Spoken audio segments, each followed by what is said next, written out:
Rambopa Radio with your host, Genty. It must be the ass. Yeah, fucking Jen is a warlord. Right, whatever mistakes you've made, they've made you who you are right now. Correct. And as long as it's not catastrophic to the point where you've caused a loss of life or you devastated and destroyed someone else's life. What's up, everybody? Welcome to Rambopa Radio. I am your host, Johnny. Twitter and Instagram at GT523. What's happening, guys? I got some good news to tell you. Football's coming home. It's coming home. It's coming home. It's coming. Football's coming home. It's coming.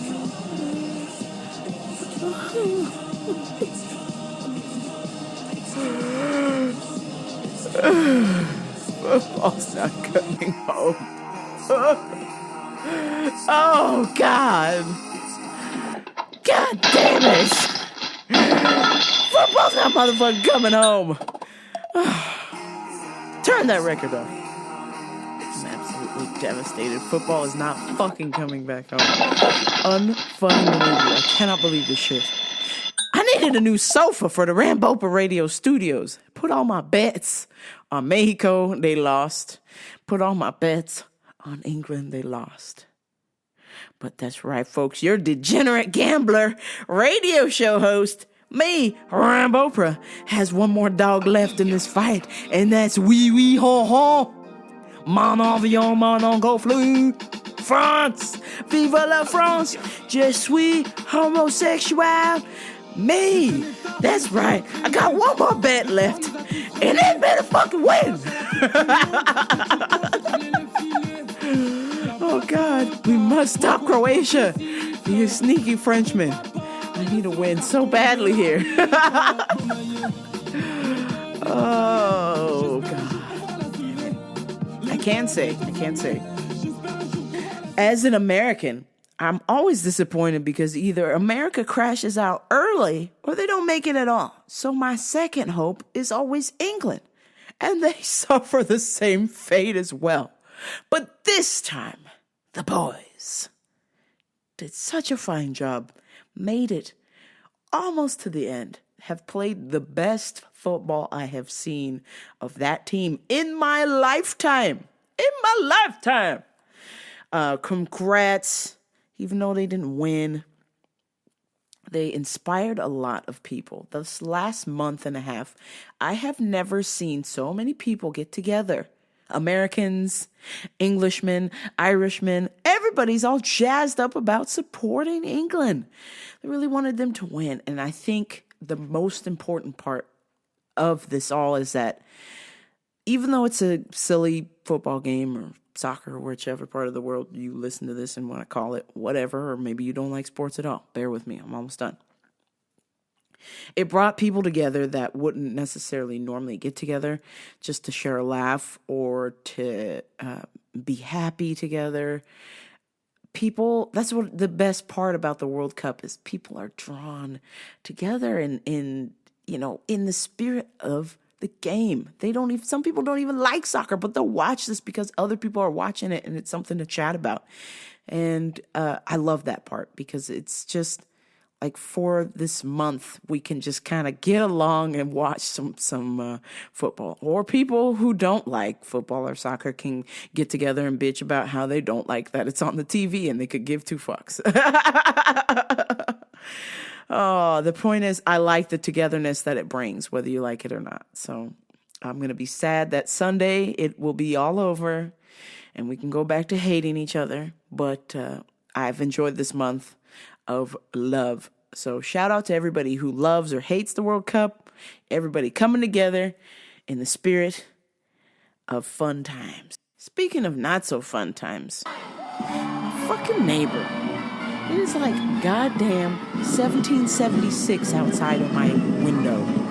Shooting off all these illegal fireworks constantly. I can't sleep. And you know, if you listen to this podcast, I so desperately need to sleep.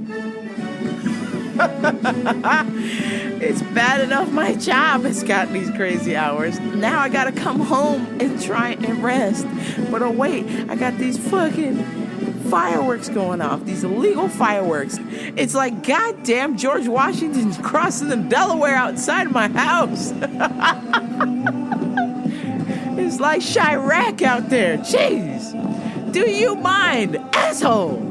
Do you mind, fuckface? God, I love me some fireworks. I love me some barbecue with the best of them, but holy shit. 2 o'clock in the morning and you're shooting off shit that's setting off car alarms. Really? What firework is that I need to see at 2 o'clock in the morning? I have work at 4! As you can see, I'm on edge. I'm losing. We got this asshole doing the fireworks all goddamn hours of the night since the month of May, and he does this every year, and he will continue to do it. And he does it all through summer, and then when it gets cold, then he'll set off just 1 or 2, and then it's just like that every night, every fucking night. So this is what I need from you listening to this show. I need you guys to tell fucking 3 friends, because I need this show to be fucking successful. That way, I generate some revenue. Not because I want to be rich. I want to generate some revenue so I can move the fuck out of Chirac. Shit's Bernardino gonna have me killed, I swear. Oh, can't stand this hood shit. I can't. Have some fucking common decency. Do your firework right when it's sunset. Do your firework right at sunset for like an hour or 2. And then wait another night. But instead, you're torturing me. And I have a neighborhood app, by the way. A neighborhood app. So if you have security cam, Ring doorbell, it loads you up into this neighborhood app. Guess what? All the neighbors are complaining about your fucking fireworks, you bitch ass bitch. Nobody likes it. God damn it.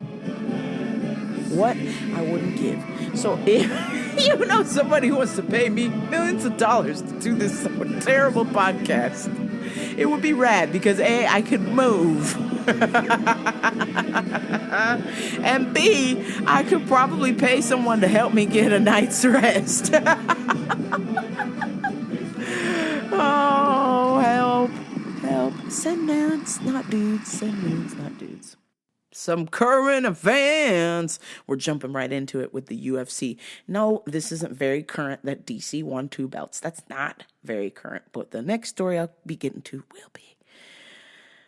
DC wins Stipe's belt by via knockout. Whoop-de-fucking-do.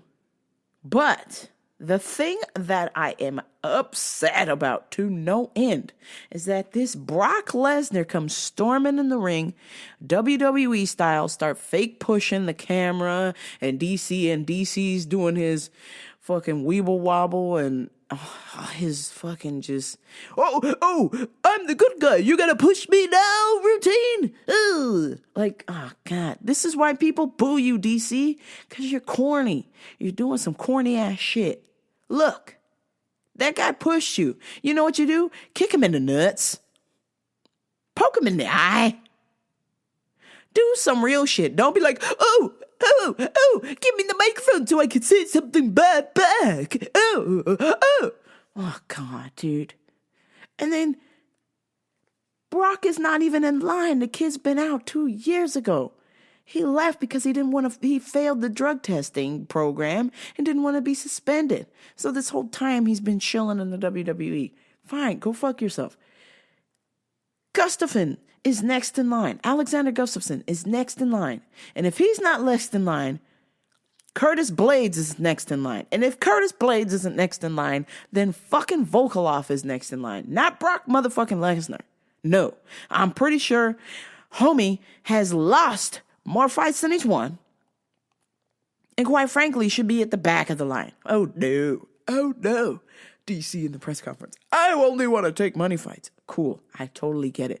But be a fucking man of honor. You're always bitching about how Jon Jones isn't a man of honor. Well, fucking be one yourself. Set a good example and take the right challenge. Gustafsson is numero uno. He's next in line. If it's not him, then it's definitely Blades. Curtis fucking Blades. And you know what Curtis Blades said on Twitter? He said, if I have to fight Brock to get a title shot, go fuck yourself. I'm not playing these WWE games. I earned my spot at a title shot, not Brock. And he's fucking right. These whack-ass super fights just doesn't work for me. Either do these super fights or do the rankings. I'm traditional. I'm old school. I'm going by the ranking. And right now, Brock ain't in the ranking. Brock is maybe top 5, if that. Should be DC Jones, number 2 on technicality, because whatever is going on with the USADA stuff. But, I mean, he's beaten DC twice. Performance-enhancing drugs or not, you and I both know that takes skill to destroy somebody. And especially if he was high on coke. Just give the man those 2 belts. You don't deserve them. But that's me talking from my basement in Schitt's Bernardino, California. Don't be upset, DC. But in the meantime, your rankings should be 1, DC, 2, John Jones, 3, Stipe, 4, Gustafson, 5, Blades. Anything else after that, jog off. Can't stand it. This just in. MMA breaking news. We got MMA breaking news, that's right. This just came in, hopping.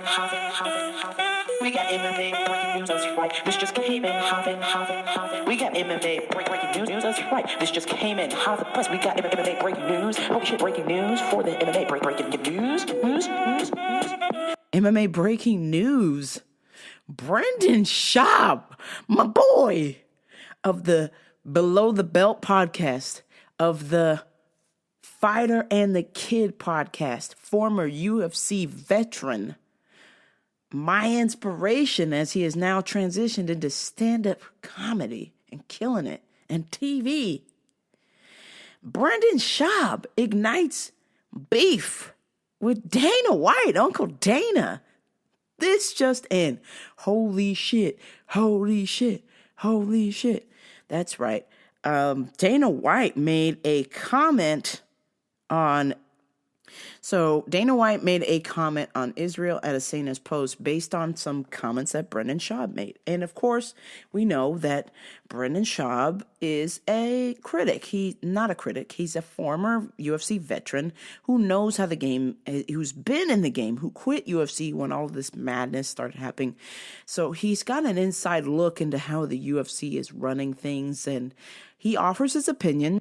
Sometimes he's right, sometimes he's wrong. But the whole thing is he gets paid by sponsors to speak his opinion, which I love. It's his First Amendment right to say something. So he mentioned something on the show the other day on Below the Belt. Dana White's comments. Oh, it's on Israel Adesanya's page. Excuse me, sorry. Such a fucking tool, quote. What the fuck did this idiot know about the sport or the business? At Stylebender, for you to be listening to a word from this moron in all caps is a waste of your time. The guy went 6-5 in the UFC. The only thing he could teach you is how to get KO'd. Tune idiots like this out. Bruh. Uncle Day. I don't think you really want none from the Schaub. You know what? Brendan Schaub has pretty much been nothing but classy since he quit UFC. He did make some comments about how it's a shitty deal about the Reebok deal, which is true for the fighters. It fucked over the fighters. So, for the most part, he's been kind of cordial. He might have made a few lighthearted jabs here and there, but for the most part, it seemed like he was okay with Dana White, or they seemed like they were okay with each other, or maybe Uncle Dana was just being salty. Turns out today he's just being a salty ass motherfucker. Well, Brendan Schaub had a motherfucking response back. He had the nuke. He dropped bombs all over Dana White. Uncle Dana, he destroyed Uncle Dana. His response. This is hilarious. Yes, Joe Rogan, one of my best friends, has played a significant role in my post-fight career, no doubt. You're right about that, DW. 2 TV shows, sold out worldwide comedy tour, 2 successful podcasts, and just booked my first major movie. Super grateful. However, if it weren't for the Fertittas loaning your ass millions of dollars to invest in an idea that wasn't yours from the start, you wouldn't be shit. How's it feel to know once the real businessmen, the brains left, the UFC has been a shell of itself with you at the forefront? You've tried it all. CM Punk, the CM Punk experiment, begging Brock to come back, praying at night for a Connor text. Tough job to do without Lorenzo holding your hand, making sure you don't mess it all up. Can't feel good. You'd be a cardio kickboxing coach in Boston in your late 40s, hoping to grab a ticket to my stand-up front row if Lorenzo Fertitta didn't save your ass.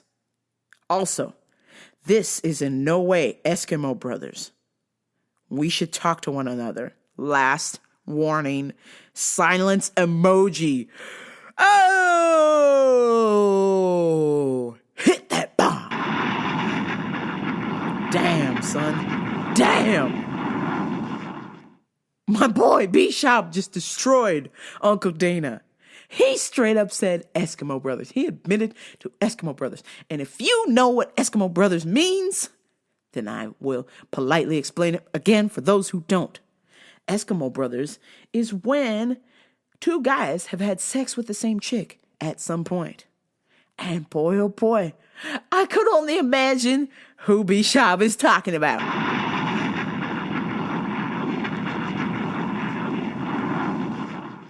Damn, who could it be? Is it Rondé Arouse Me? God.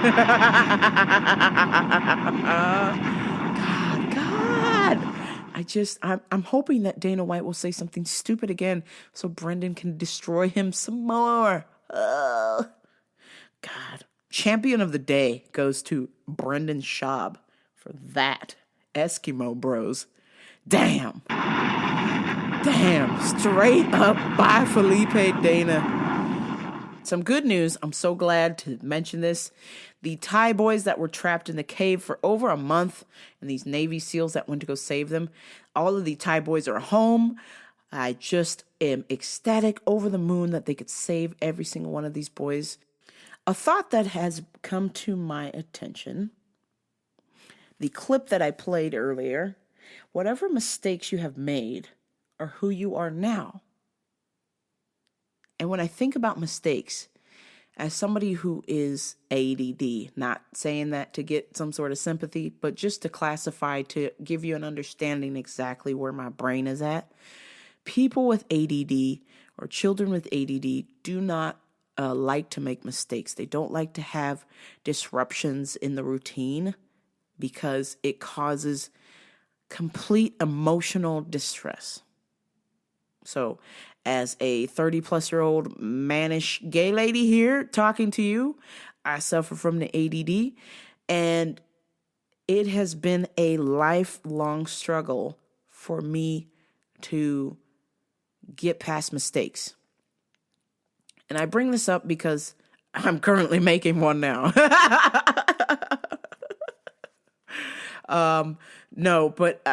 What it is that I'm so afraid of making mistakes that it actually causes me to make a mistake sometimes. And for whatever reason in my ADD brain is that things have to be perfect. A lot of ADD kids, things have to be perfect, or ADHD kids, things have to be perfect. Don't like to make mistakes because of that disruption in the routine. But what I'm learning is that if you don't make mistakes, you don't grow. So if I continue to stay in the safe zone by trying not to make mistakes, I'm also making a mistake by not committing to something or not trying. And the whole situation with work and falling asleep, or falling asleep behind the wheel, those are mistakes that shouldn't be fucking happening. I had somebody reach out to me this week. You know who you are. if you're still listening and you haven't quit listening to my show after that. But I just want to say thank you. And that goes out to many of you who reach out to me. I try to get back to you guys as frequently as possible, in a timely manner. I don't want you to think I'm ignoring you. Sometimes I'm just trying to catch up on my Z's, or I'm working out. But for the most part, I've stayed in the position that I've in because I didn't want to make the mistake. I didn't want to make the mistake that if I make the mistake, that the fear of making the mistake is worse than making the actual mistake, if that makes sense. And so I've allowed my fear of making mistakes paralyze me for 15 years, which has caused me to be in a situation where it's just about life or death now. How much longer can I keep up this routine without crashing? How much longer can I keep up this routine without ending my life or killing somebody else because I'm falling asleep at the wheel because I'm not in a routine? I'm not in a sleep routine due to my trabajo. God. So this week I started practicing my DJ stuff. That's right. For those of you who know me way back, I used to DJ at rich kids' houses, like in middle school, because I saw that as a way to make money. That was my hustle. Recycling bottles has always been my hustle. DJing has always been my hustle, and I was good at it. I had little rich kids paying me $100 for a Saturday night just to DJ, and I was on top of the world. And once I saved up for whatever I saved up for, I stopped doing it, and I've been kicking myself ever since. And I started back up this week, and it's been a terrible road.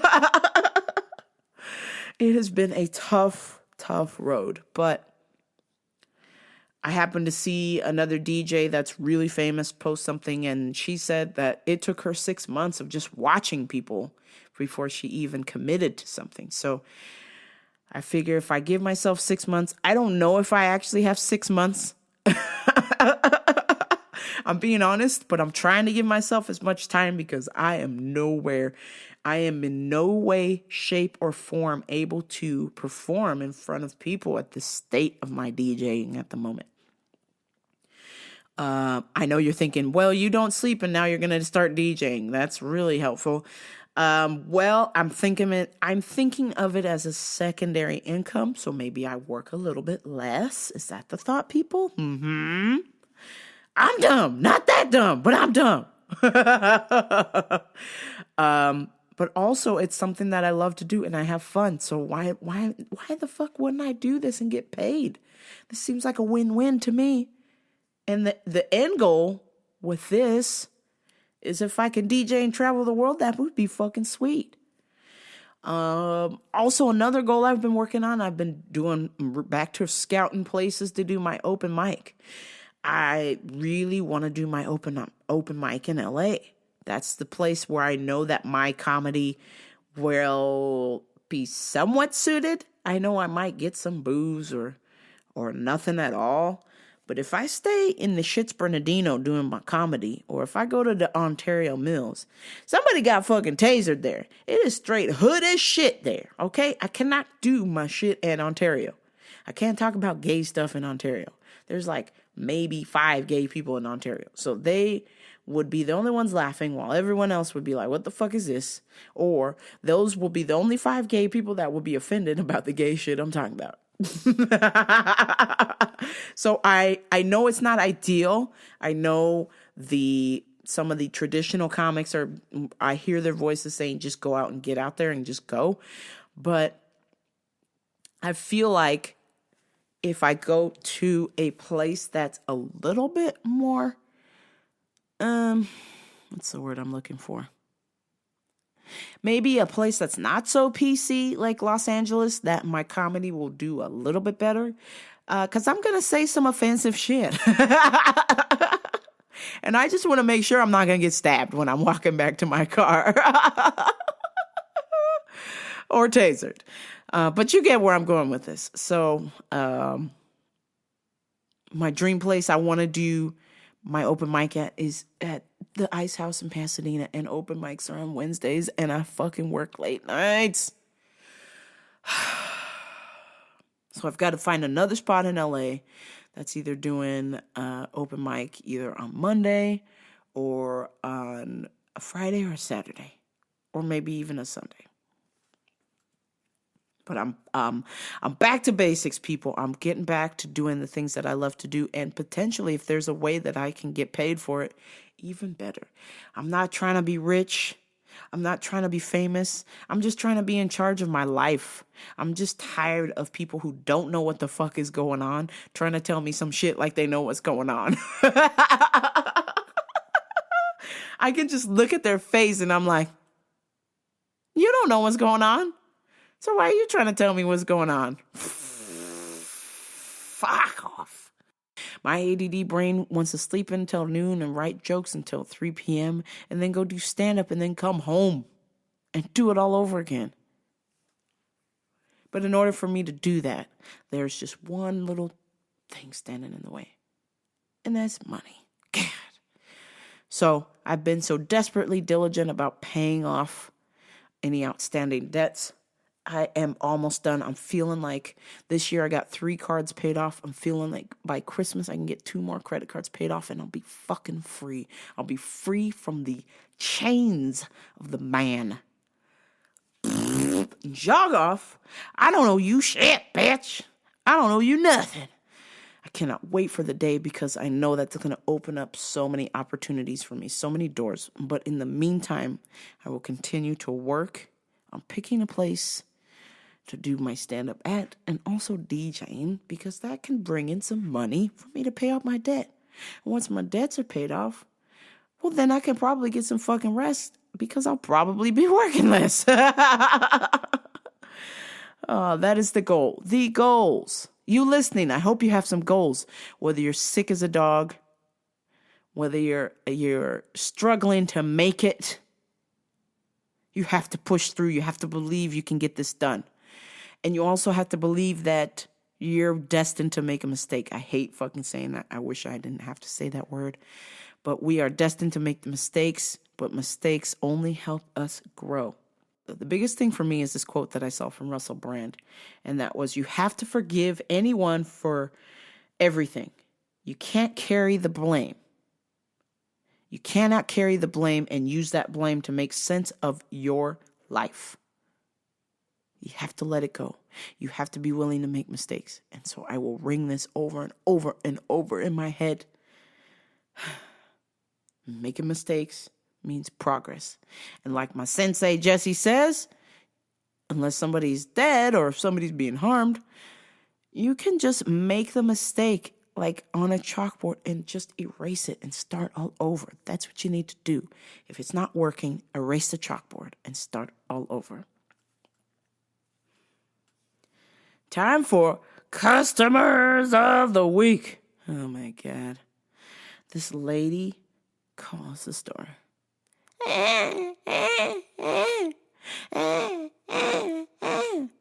Yes, how can I help you? I can't hear you. Your phone's like terrible. Yes, I can hear you and your 10 babies crying in the background. How can I help you? I think you should turn your phone volume up. I can't hear you. I'm like, no, ma'am, I think you should move those babies away from the phone. It's like they're right in my ear. Oh, I'm sorry. So I was wondering, do you guys sell the collagen? What? Collagen. Okay, sweetie, I'm almost done. I was like, oh, lady, I didn't hear what you said. How are we done? I was like, oh my God, bitch. Oh my God. Ooh. Hey, could you put him down for a fucking second? Oh man, I was dying. I was absolutely dying. Shortly thereafter, I had another lady call the store, but this time it sounded like she had an auctioneer in the background. Hello, how can I help you? Yeah, I was wondering, do you sell the CBD? I was like, what? I was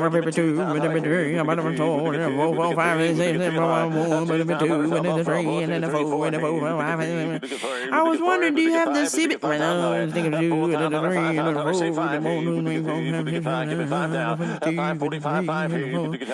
Oh my God, ma'am.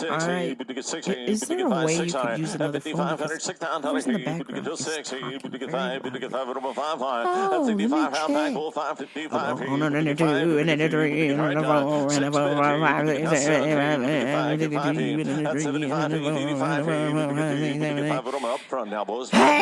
Hey, dude, do you mind? Hey, lady. Hey, lady. Man, could you like pull your phone away? Is there like somebody back there asking questions? Oh no, it's just a TV.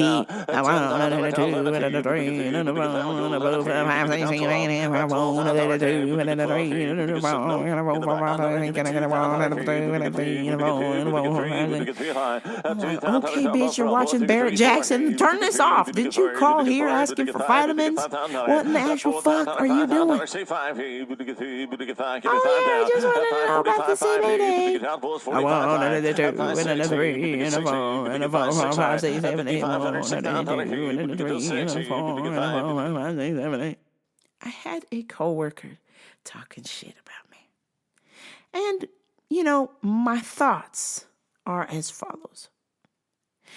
I've been told that once you hit 30, people stop caring. If you think you have haters, you really don't. That's just your mind. It's specifically your hand covered in doo-doo because you've been wiping your own butt. Do you have to talk shit about me? You know, it's your constitutional right to talk shit about me. I totally get it. It's your freedom of speech to say whatever you want to say. But what is not cool is to tell other people things about me or ideas that I may or may not have that are untrue. So you missed out on an opportunity because you're so crazy. You think everybody's talking about you and they're not. And see, this is the thing. This is what I'll get back to. Is in our 30s, we realize that you don't have haters. Nobody gives a fuck about you. Nobody cares. Except for me. I got a hater. And apparently, she thinks I hate her. Well, newsflash, lady. I don't hate you until you assume that I hate you. Because then now you've given me access. Access granted to be a hater to you. Which is terrible. Absolutely terrible. So this person rattled them out. And I politely just went up to them and said, look, I cannot hear when you are turning and talking away from me. I can't understand what you're saying. She was shocked that I came up to her and was shocked about how I found out. And I said, look, that's not important. What's important is you think I'm talking behind your back. I'm not. Here's something else that you should focus on, yourself. I was having a conversation with my dad the other day. My lovely father. And according to my papa, I should quit martial arts.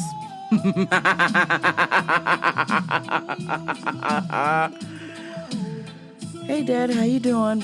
Jenny, have you quit? Have I quit my job? I wish. No, Jenny. I'm talking about have you quit your kickboxing class? It is very dangerous. What is the point? No. Why would you think I'd quit my class? Well, because I haven't heard anything about it. I haven't heard you saying that you've been hurt or you're limping around. I haven't heard anything. Like, well, Dad, that's because you don't ask me about it, so don't say anything. Can't say anything if you don't ask me about it. Well, I've brought it up now, and I think you should quit. Well, why? Give me a reason why I should quit martial arts. I have a very good reason. You will get brain damage. Have you ever heard of Muhammad Ali? Yeah. Yes, you will end up with the Parkinson's. There's no proven Dad, I haven't seen any scientific background stating that Muhammad Ali got Parkinson's from shots to the head. If you can find it, show it to me. I'll take a look at it. That's not the point, Jenny. The point is it happened, and it's going to happen to you. What is the point of this? You're always getting hurt and limping around, aches and pains. You should be taking the time instead of doing martial arts. You should be focusing on becoming the manager of this store.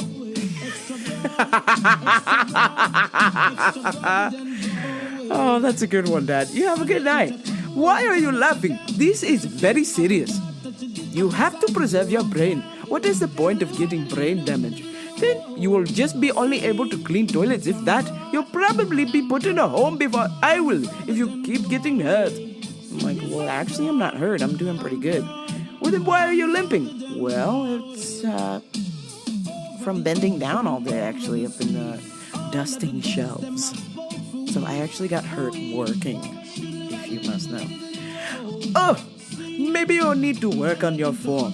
But you should consider quitting martial arts. You will probably be much better. Give yourself a week, and then you'll see I am right. I am your father. I know these things.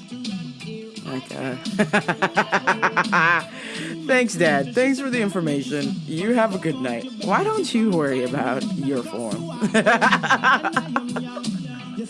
I'm just saying. I'm just saying. And I said, Dad, remember, cart before the horse. Cart before the horse. What does that mean, cart and horse? Is that a martial arts trick? I'm like, no, Dad. It's an expression of saying things before they actually happen or getting ahead of oneself. Yes, I'm trying to tell you how to get ahead, and that is to focus on being a manager of your store. Like, okay, thanks, Dad. Thanks for the information. Thanks for the advice I didn't ask for. Take care. Oh, Jenny, you don't understand. I'm trying to help you. I'm not going to be around much longer. I just want you to figure this out. I want you to have a good job. You have one now. I need you to work and focus on being a manager so you don't have to worry about money. I'm like, Dad, I'm not worried about money, but thanks though. If I was worried about money, I definitely wouldn't want to be a manager. Oh, God. Oh, man. Sweet man. But he knows absolutely nothing about my life or anything about me. And it's very strange when we have conversations because it's like he's a complete stranger. He knows literally jack squat about my life and then tries to give me advice about my life. And I'm like, Dad, I see where you're going. You mean well, but this is an epic fail. And just hop back into your soccer mom van and take a hike.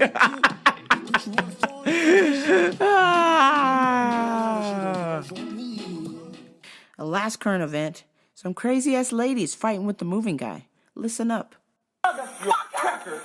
Keep on. Yeah, keep on. Me. Keep on. Look, I want you to go to jail. I don't care. I want you to go to jail. Hey, bro, let it go, bro. Now, you make the right motherfucking one, motherfucker! I know who I am, what I do out here.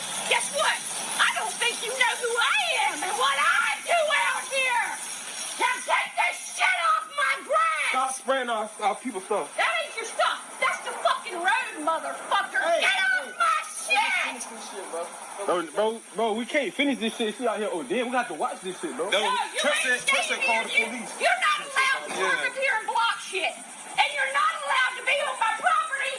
And you're on my fucking shell guard and ruin it. And then I'm gonna fucking sue your ass. You fucking think it's funny? Who love that? Bro, where's Trent? He said he on his way, bro. Yeah, he on his way and he gonna fucking stroke a check for $2. Fuck. Damn. That lady's crazy. I gotta see if I got the remix, though.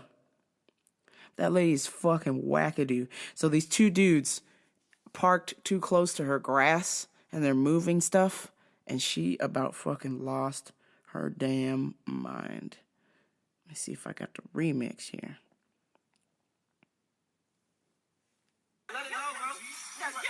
Ooh, met the right one, motherfucker. That's the right fucking one, motherfucker! Ooh, don't know who you are and what you do out here? I don't think you know who I am and what I do out here. Take this shit off my glass. Take this shit off my glass. Take this shit off my glass. Take this shit off my glass. Take this shit off my glass. Take this shit off my glass. Take this shit off my glass. I'm gonna fucking sue your ass. Sue your ass. I'm gonna fucking sue your ass. Sue your ass. I'm gonna fucking sue your ass. Sue your ass. I'm gonna fucking sue your ass. Sue your ass. Who met the right one, motherfucker? You met the right fucking one, motherfucker. Who don't know who you are and what you who met the God damn. Ooh, met the right motherfucker. Hey, you met the right one, motherfucker. This shit is crazy, y'all. Oh my God. Yo. Unfucking real. And on that note, you met the right motherfucker for this podcast. And if you like this show, please like, share, and subscribe to Rambo Radio and tell 3 friends, but only if they are cool friends. And on that note, it is 7% battery left on my computer. It is the middle of the night. I have yet to hear a firework go off, so I'm going to try and go to bed. It's not that late, but it's late enough. Thank you so much for tuning in. I appreciate every single one of you who send me comments, DMs, texts. I appreciate it. It kind of smacks some sense into my head a little bit here. 15 years of not making mistakes has had me make mistakes. So it's time to go out and make some mistakes. Oh, God. This is Rambo Radio. I'm out.